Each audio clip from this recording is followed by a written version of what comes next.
आपने इमाम हसन रदी अल्लाह ताला अन्हु से फरमाया था, बेटा 3 लोगों से कभी मशवरा नहीं करना। हुजूर किस से?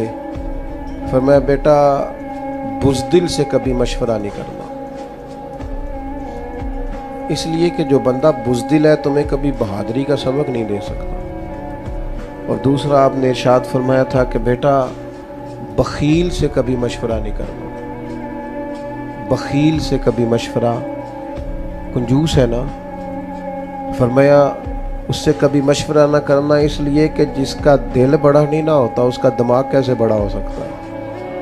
और आपने फरमाया ऐसा हरीस से कभी मशवरा नहीं करना, लालची बंदे से, इसलिए कि वो जब भी तुम्हें राय देगा अपना फ़ायदा देख के देगा, कभी तुम्हारे हक में राय नहीं देगा। वो देखेगा कि हालात किस तरह के, तो मेरे साथ किस तरह ये आदमी ठीक चल सकता है। ये दानाई है, हिकमत है। अपनी दोस्तियाँ, अपने ताल्लुकात ऐसे बनाएं कि जहाँ हसीन लोग हमारे मशवरों में शामिल हों, हसीन लोगों के साथ हमारा उठना बैठना हो, उम्दगी के साथ हमारा तर्ज़ ज़िंदगी गुज़रे।